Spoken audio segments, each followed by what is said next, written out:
रवि हैरान था कि ज्योति ने अपना गलत नाम और नंबर हॉस्पिटल में क्यों लिखवाया होगा। इसी असमंजस में वो बाहर आया तो उसे पता चला कि एक और बॉम्ब उसके सर पर फट चुका था। उसकी बाइक आरटीओ वाले लेकर चले गए थे। रवि पैदल ही आरटीओ तक का फासला तय करने लगा। सूरज अब उफान पर था। तपते सूरज की गर्मी में रोड के किनारे किनारे अपने कंधे पर टिफिन लटकाए चल रहा रवि पसीने से तरबतर हो रहा था। लेकिन विचारों के भंवर में घिरे रवि को पता ही नहीं चला कि वो कब आरटीओ पहुंच गया। आरटीओ के गेट के अंदर पहुंचते ही एक तरफ बने छोटे से केबिन के सामने खड़े लोगों की कतार में रवि जुड़ गया और अपने नंबर का इंतजार करने लगा।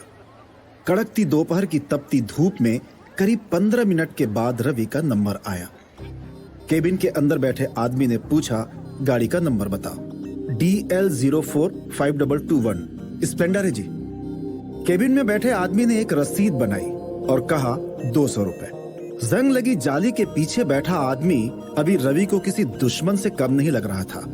लगभग महीने की आखिरी तारीख में ऐसा अनचाहा खर्च अब उसे काटने लगा था। उसने फिर एक बार अपना बटुआ खोला और देखा जिसमें अब सिर्फ 500 रुपए की एक ही नोट बची थी और उसमें अब उसे एक हफ्ते का गुजारा करना था। रवि 200 रुपए का फाइन भर के अपनी बाइक की ओर बढ़ा। बाइक पर भारी मन से कंधे पर लटकाया हुआ टिफिन उसने बाइक पर लटका दिया। फिर लटकते हुए टिफिन को देखता रहा और ठंडी आहें भरते हुए मन ही मन बोल रहा था, कितने मन से ज्योति के लिए खिचड़ी बनाई थी। तब तक पीछे से किसी ने आवाज दी, भाई साहब साइड दो ना। रवि ने हेलमेट पहनी और बाइक पर सवार होकर निकलने ही वाला था कि उसका फोन बजा। रवि ने देखा उस्मान का कॉल था। न चाहते हुए भी रवि ने कॉल को रिसीव किया। यो भाई, तेरी ज्योति को खिचड़ी खिला दिया ना अच्छे से?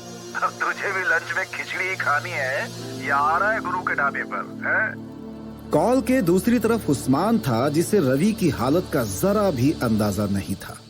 उस्मान का मजाक रवि को बिल्कुल भी अच्छा नहीं लगा और वो इस समय ज्यादा इरिटेट हो चुका था। लेकिन अपनी परेशानी को अपनी नकली हंसी में छुपाते हुए रवि ने कहा, कहाँ यार, वो तो मिली ही नहीं। पता नहीं क्यों सुबह सुबह ही डिस्चार्ज लेकर चली गई और बाइक भी टो वाले उठाकर ले गए थे।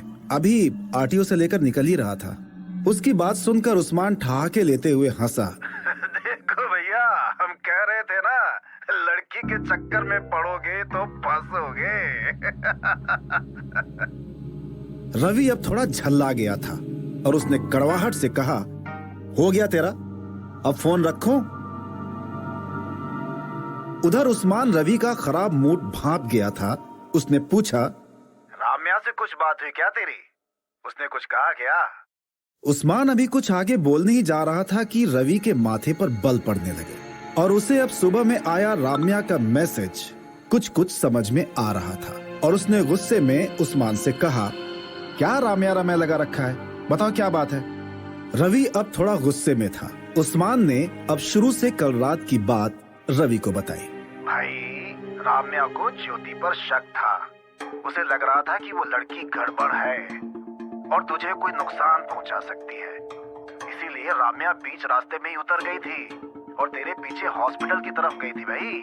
रवि को उस्मान की बातें सुनकर बहुत गुस्सा आया और गुस्से में बड़बड़ाने लगा, वो कौन होती है मेरी पर्सनल लाइफ में इंटरफेयर करने वाली? इतना कहकर रवि ने फोन काटा और बाइक को जोर से रेस करते हुए वहां से निकल गया। एक छोटा सा ढाबा खचाखच भरा हुआ था। आसपास कॉल सेंटर में काम करने वाले लोग थे जो अक्सर लंच के समय यहीं आया करते थे। गुरु ढाबे के नाम से ये ढाबा उन लोगों में फेमस था जो अकेले रहते थे या खाना नहीं बना सकते थे। ऐसे लोगों को सस्ता और अच्छा खाना यहाँ मिल जाता था। आसपास के ऑफिस और रवि के कॉल सेंटर में काम करने वाले बहुत सारे लोग यहाँ अक्सर लंच के लिए आते थे। ढाबा खचाखच भरा हुआ था और उसके एक कोने की टेबल पर उस्मान बैठे बैठे अपने खाने का और रवि का इंतजार कर रहा था। ढाबे के एक कोने में लगे डब्बा टीवी पर लोकल न्यूज चैनल चल रहा था। चूंकि टीवी उस्मान के टेबल के बिल्कुल नजदीक थी, वो सलाद और पापड़ खाते खाते टीवी देख रहा था।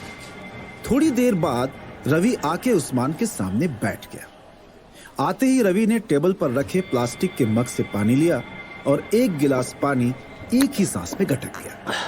उस्मान रवि का मूड भांफ गया था, इसलिए उसने एक शब्द भी नहीं बोला। खाना अभी टेबल पर लगा नहीं था। उस्मान ने 2 लस्सी का ऑर्डर दिया। एक लड़का तुरंत ही लस्सी के 2 गिलास टेबल पर पटक कर चला गया। उस्मान ने रवि की तरफ एक गिलास बढ़ाया। ले, लस्सी पी और ठंडा हो जा। और सुन, अभी राम्या आ रही है, तो प्लीज गुस्से में उसे कुछ भी उल्टा सीधा मत बोलना। वो तेरे पीछे इसलिए गई थी क्योंकि वो तेरी केयर करती है। इतना सुनते ही रवि भड़क गया। क्या किया? तू बीच में मत पड़ उस्मान, सब समझता हूं मैं। समझती क्या है वो खुद को? मैं कोई बच्चा हूं? मुझे अच्छे बुरे की समझ नहीं है। वो होती कौन है जो मेरी पर्सनल लाइफ में दखलंदाजी करे? सेल्फ ऑब्सेस्ड है वो। अगर वो मुझे पसंद करती है तो करती रहे, लेकिन मैं उसके पल्लू में नहीं बनने वाला, समझे? रवि गुस्से में एक सांस में इतना कुछ बोल गया कि उसे ये होश भी नहीं था कि पीछे राम्या खड़ी होकर सब सुन रही थी। रवि के बोलने के बाद एक गंभीर आवाज ने रवि और उस्मान का ध्यान खींचा।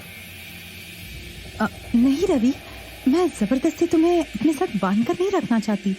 उस्मान नहीं चाहता था कि राम्या ये सब सुन ले, और वो अब सुलह कराने के इरादे से राम्या को समझाने की कोशिश करने लगा था, पर राम्या ने उसे रोक दिया और राम्या ठीक रवि के सामने जाकर बैठ गई। उस्मान अब भी कुछ कहने की कोशिश कर रहा था कि राम्या ने कहा, it's okay Usman, don't worry, मैं ठीक हूँ।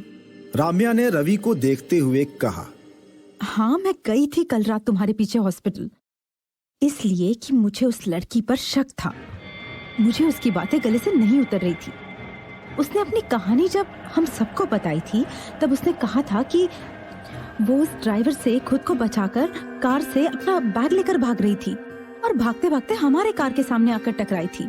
लेकिन जब हमने उसे अपनी कार में बिठाया था, तब उसके पास कोई बैग नहीं था।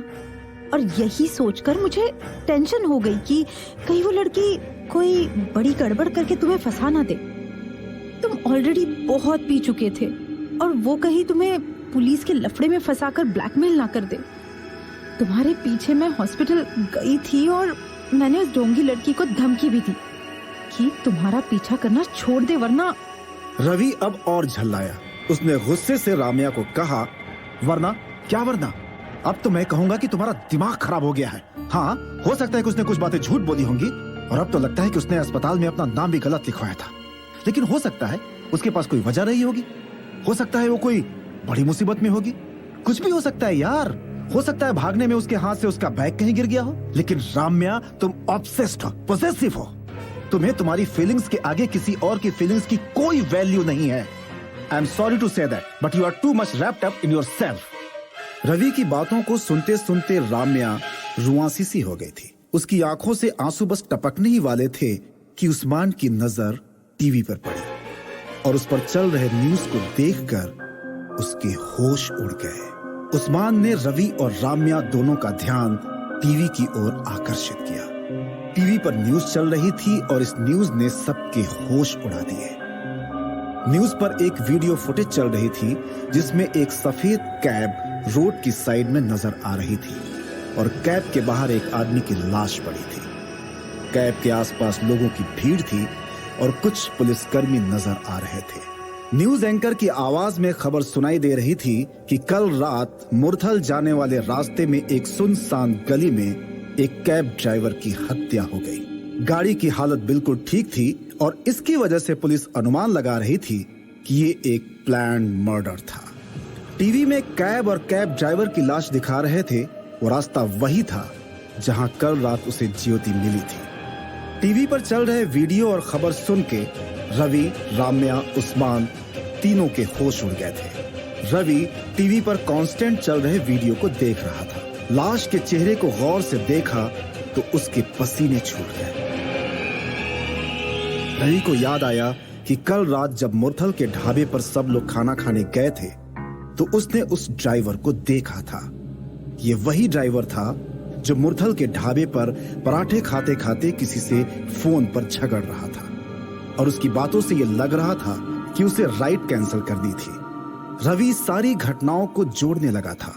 वो सोच रहा था कि कल रात उसने जिस ड्राइवर को झगड़ते हुए देखा था, तो क्या वो ज्योति से ही झगड़ा कर रहा था?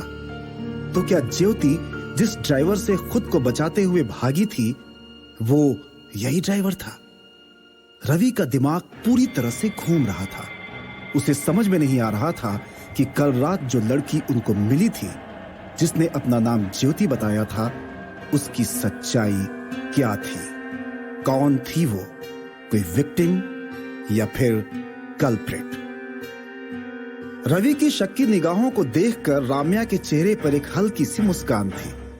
उस्मान भी न्यूज को देखकर भौचक्का रह गया था। रवि इसी उधेड़बुन में था कि आखिर क्या राज था ज्योति का। कहीं उस ड्राइवर की हत्या के पीछे ज्योति का हाथ तो नहीं? कल रात से सुबह तक के सारे वाकये रवि के दिमाग में घूम रहे थे और सोचने पर मजबूर कर रहे थे कि आखिर क्या राज था ज्योति और उस ड्राइवर की हत्या का। ज्योति का हॉस्पिटल से अचानक यूं डिस्चार्ज लेकर चले जाना और इस मुरथल के रास्ते पर हुई ड्राइवर की हत्या के तार आपस में कहीं जुड़े तो नहीं थे? या फिर रवि के साथ हो रही सारी घटनाओं के पीछे कहीं एक तरफा प्यार में पागल राम्या ही तो नहीं थी? जानने के लिए सुनिए गुमनाम है कोई का अगला भाग। इस कहानी को पूरा सुनने के लिए चैनल को सब्सक्राइब करें। अगर कहानी अच्छी लगे तो लाइक और शेयर जरूर करें। आपका एक क्लिक हमें और बेहतरीन कहानियां लाने के लिए प्रेरित करता है।